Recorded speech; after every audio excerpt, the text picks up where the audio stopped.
there, this is Laura from TeacupLion, and I'm going to show you how to sew on a nose beautifully.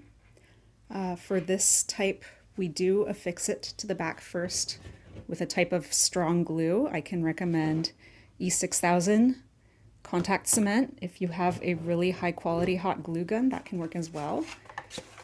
We glue it to the back first. If you're using a foam base, you may have to hollow out a hole to make it.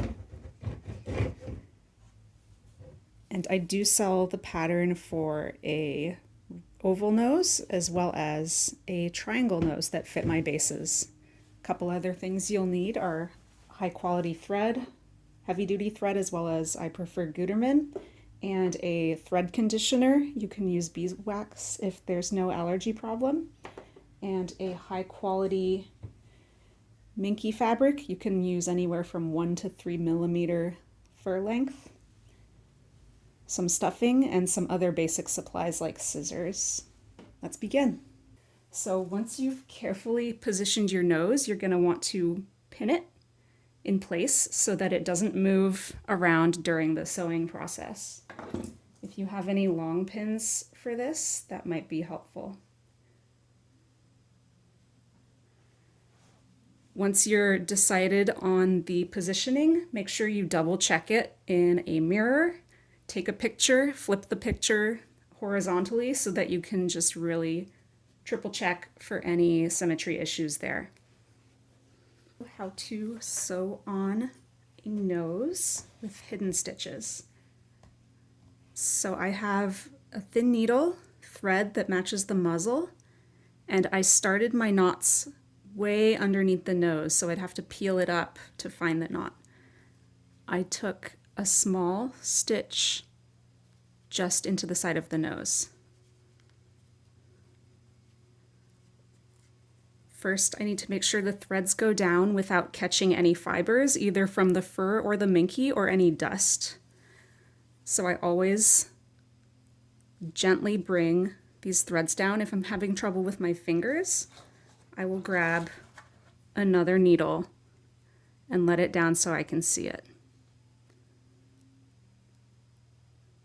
And right before the thread goes down all the way, I brush fibers out of the way. This helps hide my stitch.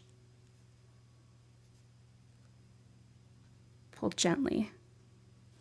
So now that I stitched into the minky nose, I'm going to make a small stitch into the fur itself. I hold the thread straight up so I can see where it was at the nose. I'm going to make a perpendicular stitch straight down into the fur. And I'm going to do it really close, just where the minky nose hits the fur. If I go out too far, it's going to be a visible stitch.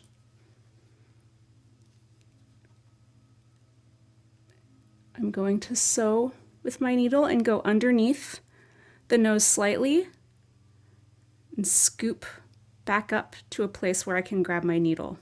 Now I have a hole under my nose, so I actually can get the needle slightly lost. And if your needle's too thin, it's going to bend, and it's actually going to be slightly harder to control and bring back up. This might take a few tries. Sometimes it wants to make a very long stitch, and I'm just going to have to start again. Going carefully and slowly like this is going to produce good results. So I'm sliding the needle just underneath where the nose meets the muzzle.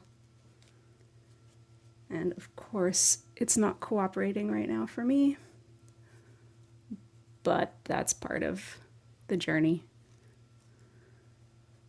So I'm moving the needle back and forth until I can find it. Some people will use curved needles. You can actually bend one of these needles to be your own curved needle, then it won't be a really thick, fat curved needle. Okay, I got a successful small stitch, and if you're having trouble getting the tip of the needle out, you can use hemostats or pliers and kind of grab it. I'm going to attempt one more time.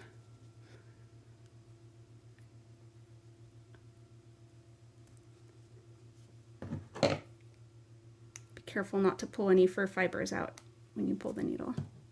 So it looks like a long stitch, but it's not actually, and I'll show you in just a sec. Sewing on a nose is really slow and fiddly. So it just made a little stitch, and we're gonna keep doing a lot of those.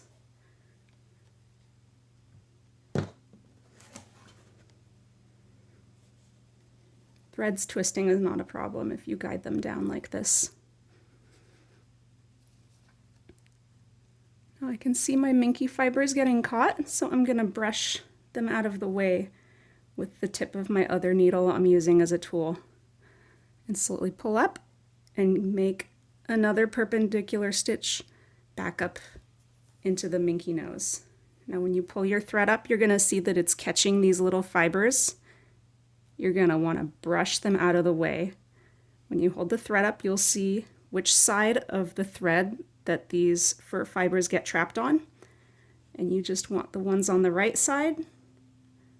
Gently move over to the right. The ones on the left side, gently move over to the left. Once you have no fur fibers trapped in there, you can make your next stitch directly up into the minky nose. So say you're partly done with your nose or all the way done and you're not liking how it looks, particularly the edge. It's easy for the fur to get pulled up or the minky fibers to get pulled down, and it isn't a clean edge. Maybe this sewing technique is really tricky for you. It does take a lot of practice. What people do to help hide that, I've seen two things. One, they've taken fabric paint and carefully painted around the perimeter. That one is going to be a little bit messy. Another thing I've seen people do is they take a strip of usually minky of the same color of the nose or slightly darker, and they'll carefully cut a thin strip and hot glue or use E6000 and just go all around the edge there. Once you are all done with your sewing and you need to finish off the threads, I recommend making a few more stitches just to overlap the starting and beginning so there isn't just tension in that one area or a gap in the stitching. So what you're going to do for the final stitch, you make a loop with your thread, pull the needle through the loop you just made. Now I have a lot of thread left. It's hard to see, but I do have a loop through it. I'm going to take my other needle and stick it right where that thread is coming out of the fur. I'm going to tighten my loop around that needle. See how it's around? I'm going to tighten it at the bottom of the needle next. And you can slightly hold the needle like so. Pull it down. Hopefully not trapping any fibers. You can brush them out of the way with another pin or needle.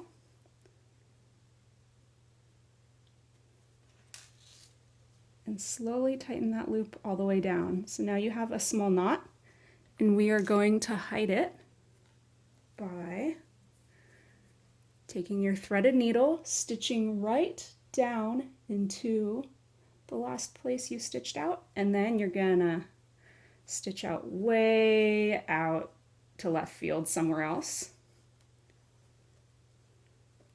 But the needle does have to come through to the top of the fabric. And you're gonna pull it through. You might need to use pliers or hemostats.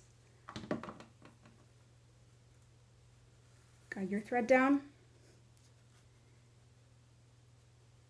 Little loops are there. I'm going to make sure no fur gets caught in. Going to guide that little loop down. Boop. And then you're going to pull on this thread, and you may or may not hear a little pop of the knot that you made going from the front to the inside. And you just carefully find the base of the thread right underneath the fur. Don't trim any of the fur here, but you're going to trim your threads all the way to the backing of the fur very carefully. Voila, no knots. One of the last things you can do to clean up the area after you're done sewing is carefully brush all the fur out along the seam. And this is going to help hide any threads that are there and help hide your stitches and give it a really clean look. You may need to brush it afterward, maybe touch up with scissors or with your clippers a little bit. Thanks for watching.